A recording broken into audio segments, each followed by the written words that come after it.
The roof collapsed before I reached the ledger cabinet. I was inside Mill 4, the warehouse my husband had sworn was safe, when steel groaned above me and rain poured through the ceiling. Derek stood outside beneath an umbrella. Beside him, my procurement director, Paige, held the company seal I had trusted them with. By morning, Bellamy Works announced that its disgraced founder had trespassed while trying to destroy evidence of her own fraud. Then I opened my eyes, 6 months earlier, in the boardroom. Derek pushed a voting proxy toward me. "Sign this," he said.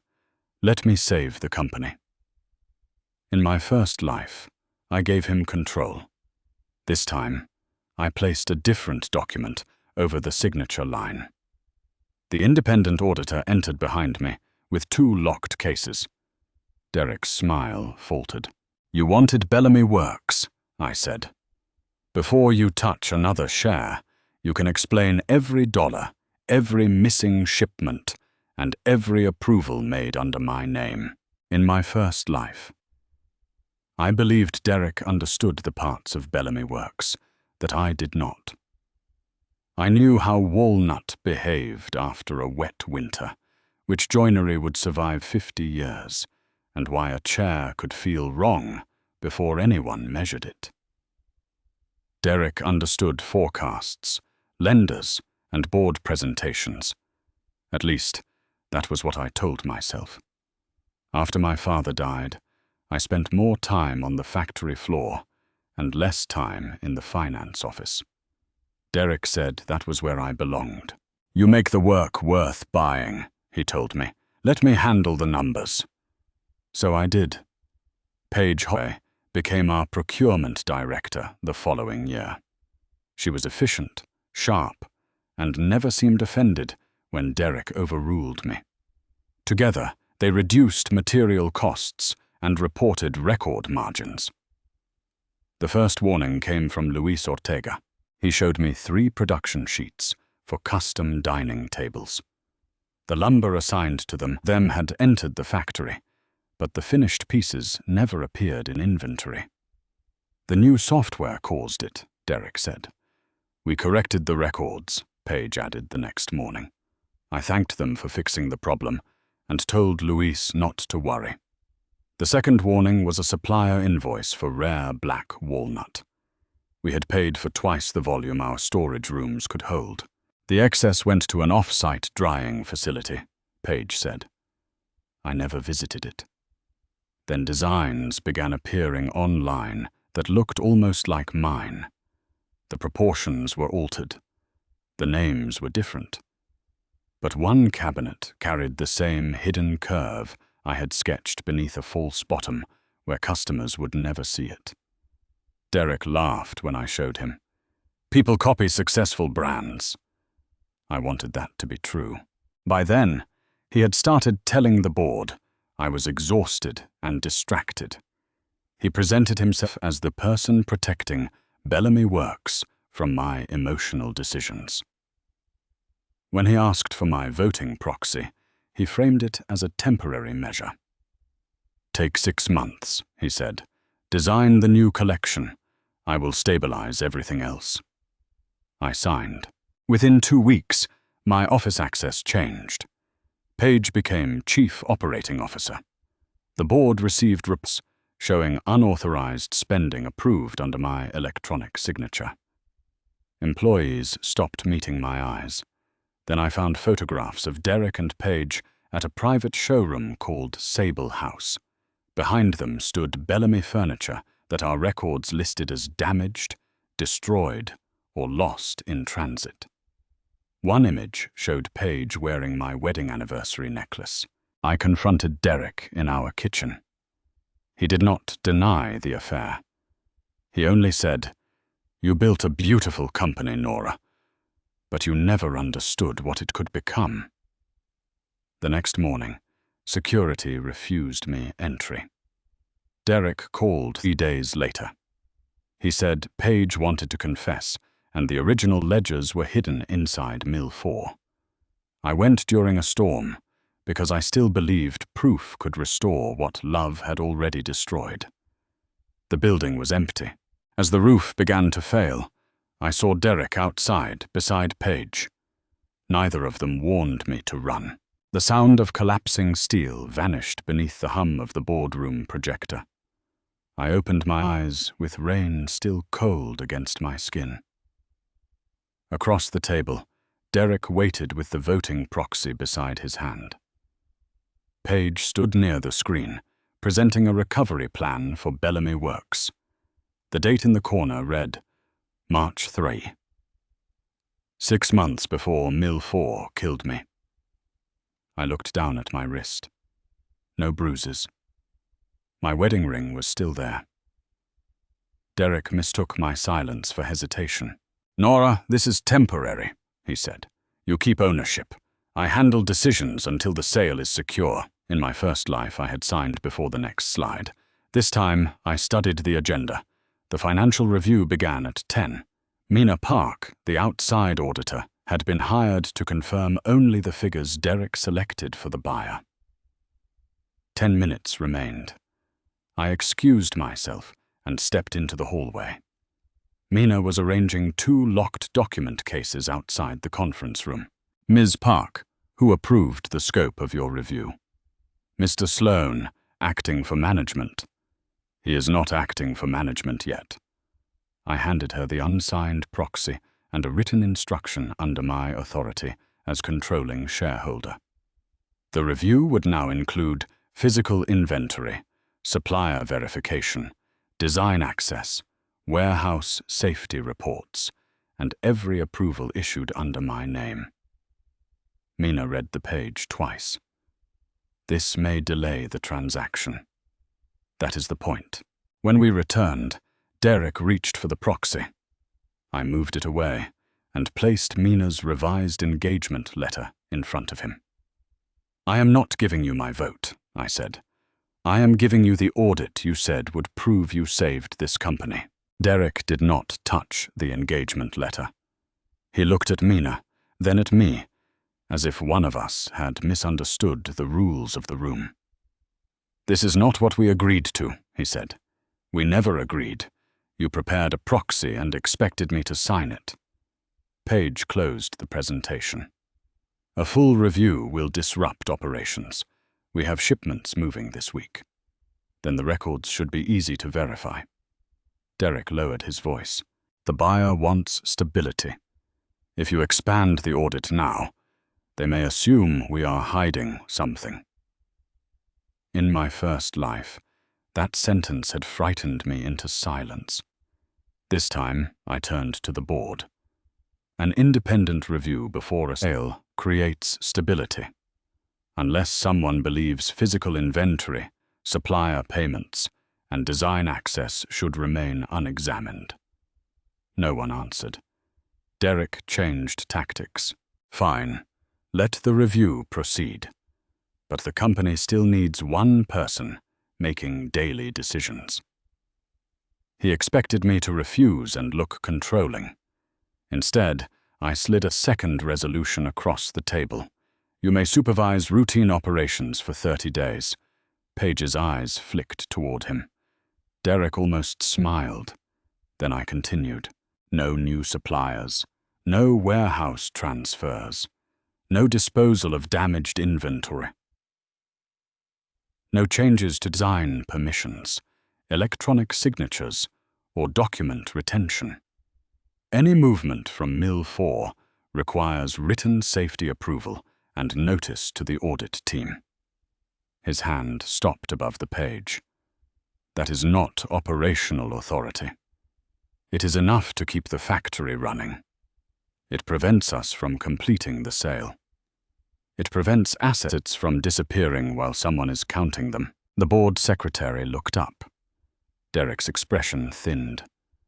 "Are you accusing me of theft?"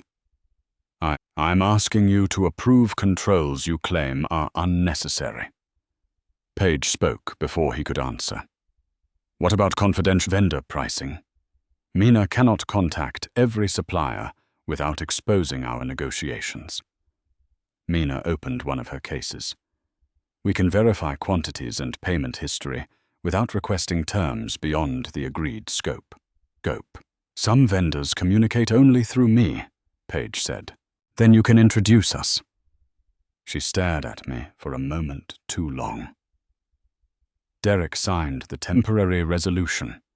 Refusing would make him look guilty, and he believed the audit would find only the electronic records he had prepared. I signed after him, then named Luis Ortega and 2 production supervisors as witnesses for the physical count. Derek glanced at the list. Luis resents modernization. He has worked here for 28 years. Then the inventory will prove him wrong. The board praised our cooperation. In the hallway, Derek waited until everyone had moved away. You embarrassed me to make a point. No, I protected the company before giving you temporary control. When this audit clears me, the board will remember that you delayed the transaction. I expect them to remember everything it finds. Paige joined him near the elevator. As the doors closed, I heard her whisper, "She still gave you operations?" Derek smiled. I thought I had surrendered the company, 1 restricted month at a time. He did not know that the first inventory team was already heading toward the warehouse where Sable House had stored my missing work. I left our house before Derek returned. For 12 years, I had mistaken shared walls for shared loyalty. This time, I packed 1 suitcase, took my father's original design journals from the study safe, and placed my wedding ring beside Derek's watch. I did not leave a note. At Bellamy Works, I went directly to the design archive. Every master drawing carried a handwritten revision number, absent from the digital system. I photographed each page, sealed the originals in numbered cases, and transferred them to a records room under dual access. Then I revoked Derek's permission to use my electronic signature. His call came less than a minute later. "What are you doing?" "Separating design approval from financial approval. You are treating your husband like a suspect." "I am treating company assets like company assets." He lowered his voice. "If the buyer hears about this, you will destroy the deal. Then stop giving them reasons to worry." I ended the call and requested every report connected to Mill 4. In my first life, Derek had told me the warehouse was unused but safe. The file in front of me said otherwise. Water damage had weakened the roof supports.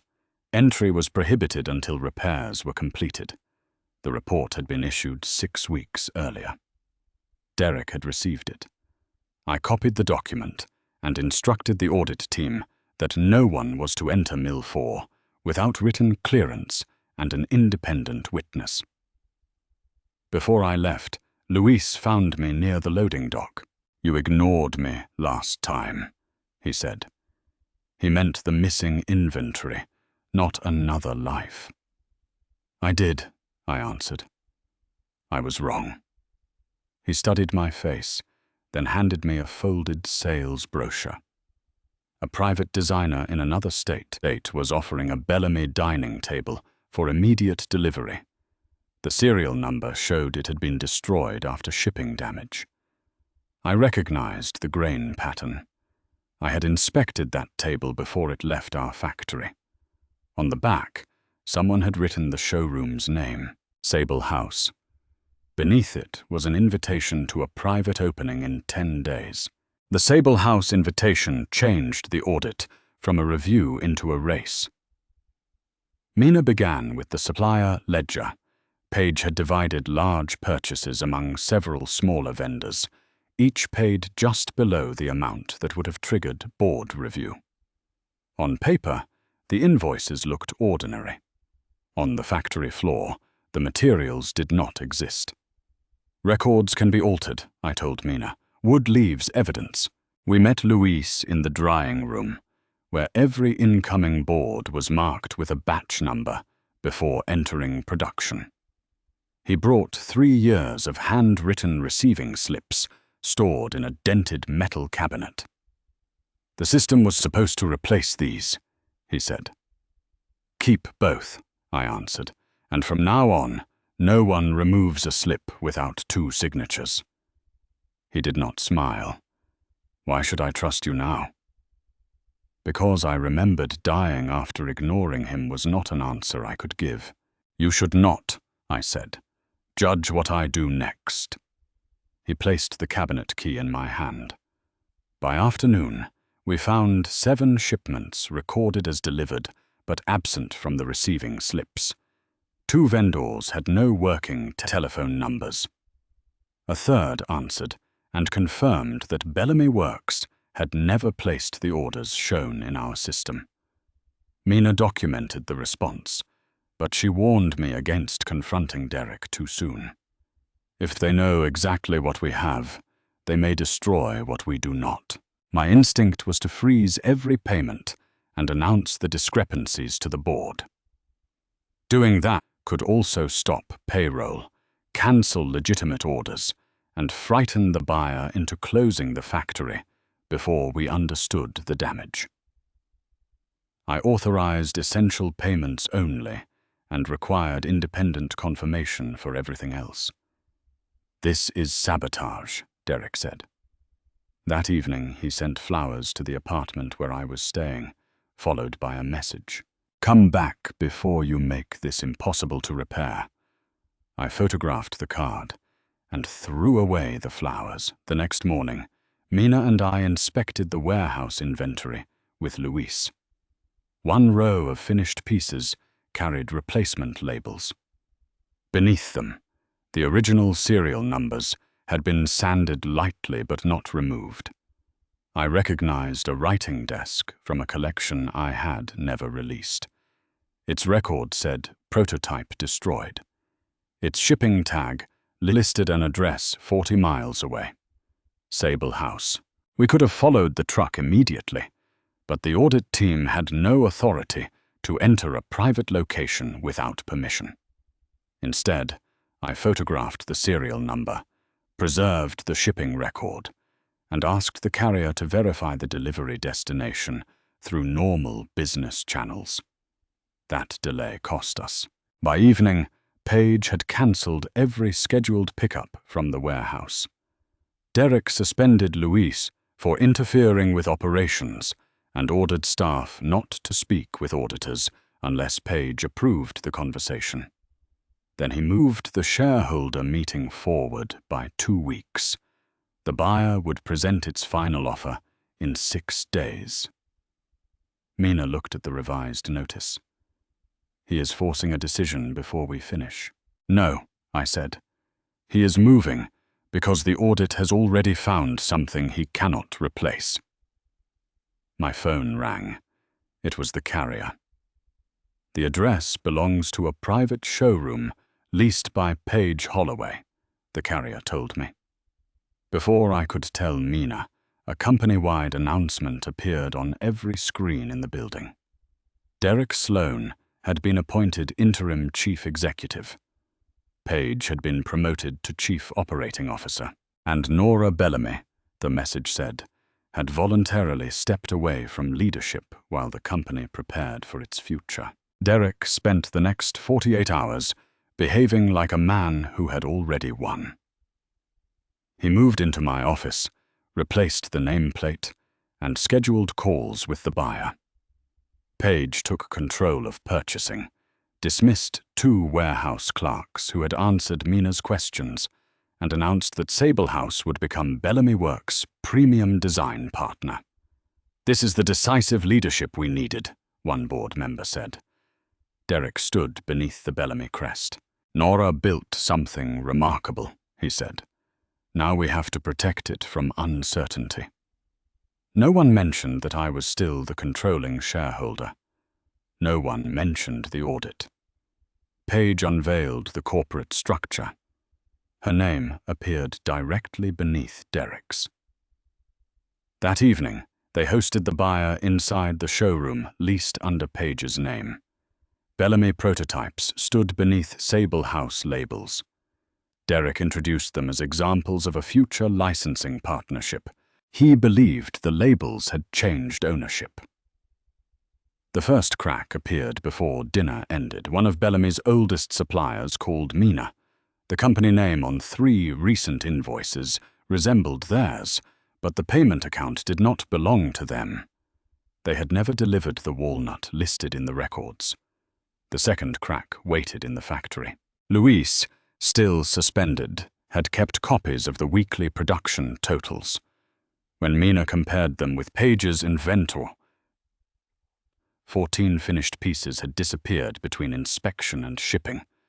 The missing serial numbers matched furniture displayed at the reception. The third crack came from the buyer. Their operations director asked Derek why the proposed sale included design rights that required my approval. "Nora's consent is already secured," Derek said. It was not. He called me from my office after midnight. "You are creating technical problems that threaten everyone's jobs. I am not the one promising assets I cannot transfer. You authorized those designs when you signed the operating resolution." "I authorized routine operations. Read the page you signed." His silence lasted long enough for me to hear Page behind him.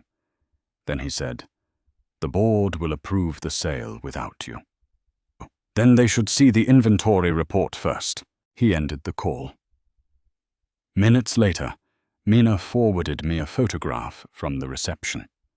Behind Derek and Page stood the unreleased writing desk we had traced from the warehouse. Its Bellamy serial number remained visible. Beneath the Sable House label, they had celebrated their victory in front of the evidence. The buyer requested a formal tour of Sable House the following morning. Their operations director insisted that I attend, because Derek had claimed the showroom used Bellamy designs under my approval. Derek could not refuse without exposing the lie. Page welcomed us beneath a brass sign bearing her new company's name. She wore the confidence of someone who believed possession had already become ownership. "Everything here is part of a proposed partnership," she said. Mina opened her notebook. "Then we will verify which company paid for each item." The first room contained 12 finished pieces. Bellamy labels had been removed, but the serial numbers were carved beneath drawers and table aprons where Page had not thought to look. Luis read them aloud. 4 were listed as damaged. 3 had supposedly been returned to customers. 5 did not exist in Bellamy's digital inventory at all. In the second room, framed design drawings covered the walls. They were unreleased concepts from my private archive, including revisions I had never approved for production. Derek stepped beside me. "You shared those drawings with the design team." "I shared copies without manufacturing dimensions." Mina examined the lower corners. "These include the full measurements." Someone had accessed the master files. The access log showed Page's credentials, used after midnight from Derek's office. That was not the true reveal. It waited behind a temporary wall at the back of the showroom. The buyer's representative pointed to the floor plan. "What is behind this additional wall?" "Packaging," Page said. "Then open it for the inventory review," Mina replied. Inside were customer lists, material samples, shipping labels, and presentation books for a 5-year Sable House expansion. "This does not describe a partnership," I said. It described Bellamy Works as a declining manufacturer whose assets would be purchased cheaply after the sale. Sable House would keep the premium designs, the best customer accounts, and the most experienced craftsmen under new contracts. Derek was not trying to own my company. He was emptying it, selling the weakened shell and continuing its most valuable work under another name. Page stood as the registered owner of Sable House. Her signatures appeared on vendor accounts, warehouse leases, and transfers of Bellamy property. Derek's name appeared only in private profit projections. She stared at the pages. "You said we were equal partners." Derek did not look at her. Mina turned to me. "If the buyer sees this entire file, the transaction stops immediately." Stopping the sale was no longer enough.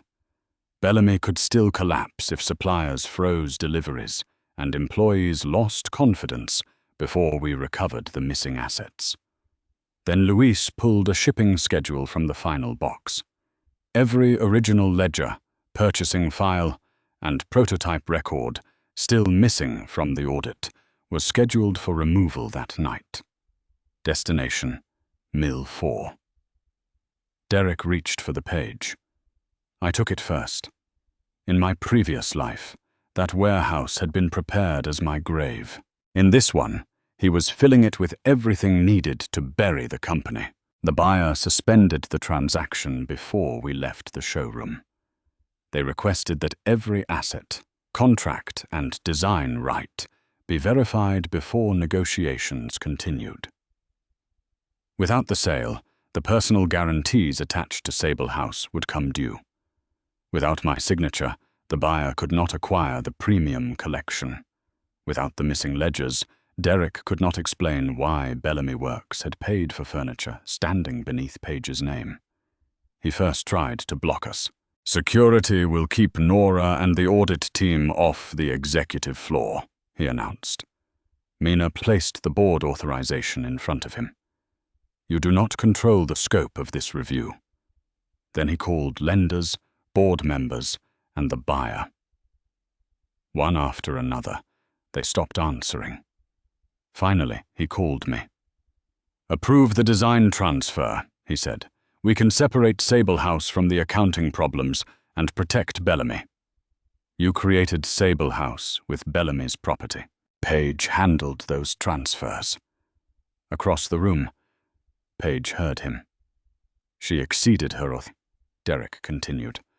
"Tell the board I discovered the problem during the sale review. They may treat this as an internal failure instead of deliberate misconduct." Page stepped toward him. "You approved every shipment." "I approved the figures you gave me." "You chose the vendors." "You signed the accounts." She opened the files as someone searching for her own name. Every questionable supplier agreement listed Page as the responsible executive. The warehouse lease, transfer notices, and false damage reports carried her signature.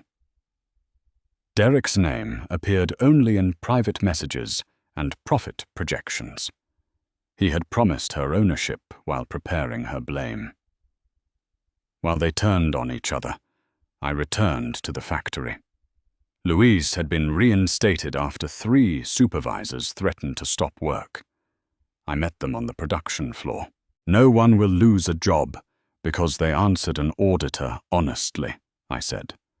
"Essential orders continue. No design leaves this building until ownership is verified." A dismissed warehouse clerk folded his arms. "Do you expect us to trust management again?" "No. I expect management to earn it."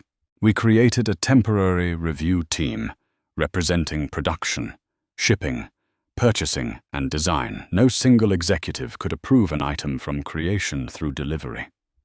Mina documented the controls while the workers decided how they fit the factory. For the first time since my father died, I led Bellamy Works without hiding behind Derek's confidence. Then Louise brought me the Mill 4 access log. "A transport crew arrived after midnight," he said. "They were ordered to move the missing ledgers inside. The authorization was Derek's. The building closure report was attached. The crew had refused entry because my safety notice remained at the gate. Derek had repeated the decision that killed me. That evening he appeared outside my apartment, holding the proxy I had refused to sign. "The board meeting is tomorrow," he said. "If you expose everything, Bellamy may not survive." Han had come asking me to save the company from the damage he created. Behind him, Page stepped from another car, carrying a box of records. "He planned to blame me for all of it," she said. "I can prove it." The special transaction meeting began with Derek beside the buyer's representatives, as though the sale were still alive. Board members, shareholders, supervisors, suppliers, and the audit team filled the hall. Page sat at the fund with her box of records. Derek addressed the room first. "Recent confusion has delayed a transaction essential to Bellamy Works. Nora has agreed to clarify the situation. I agreed to present the audit." I displayed the first supplier invoices. "These companies were paid for materials Bellamy Works never received. Procurement irregularities fall under Page's department," Derek replied. I placed the handwritten receiving slips beside the electronic records. Luis confirmed that no matching loads had entered the factory. Mina presented written responses from legitimate suppliers whose names had been imitated, but whose accounts never received the payments. One of the dismissed warehouse clerks stood near the back. "Page told us to replace the labels and leave the original serial numbers off the shipping sheets," he said. Mina displayed the written instruction he had preserved. Page lowered her eyes. Derek turned toward her. She did not defend him. 14 pieces recorded as damaged, returned, or destroyed had been found inside Sable House. Their serial numbers matched production records kept by factory workers. "The partnership authorized those transfers," Derek said. "There was no partnership." I displayed the expansion plan, describing Bellamy Works as a company to be weakened, sold, and stripped of its premium customers and designs. The buyer's representative closed the transaction folder. "These are preliminary drafts taken out of context," Derek said. Page opened her box. Inside were his profit projections, messages directing her to alter damage reports, and instructions to keep his name from permanent records. I placed 3 final documents before the board. The report closing Mill 4, Derek's order directing missing records into the building after midnight, and the gate log proving the transport crew had arrived. "You knew no one was allowed inside," I said. "I was protecting confidential records. You were moving evidence somewhere unsafe before this meeting." I faced the board. "I am voting against the sale. I also move that Derek Sloan and Paige Holloway be suspended from company access while these findings are independently reviewed." The motion passed. Derek reached for the microphone. The board chair switched it off. For years, he had convinced everyone that only he understood the numbers. The audit proved the numbers had understood him perfectly. After the vote, Derek followed me into the design archive. "You have made your point," he said. "Now tell the board Page acted alone. We can protect the company and our marriage." Page stood in the doorway. "You told me we were partners," she said. Derek did not turn around. "Nora, you know what happens if this becomes public. Suppliers panic. Employees leave. Your father's name is dragged through everything." That fear had kept me obedient. I removed my wedding ring and placed it beside the unsigned proxy. "I did fail this company.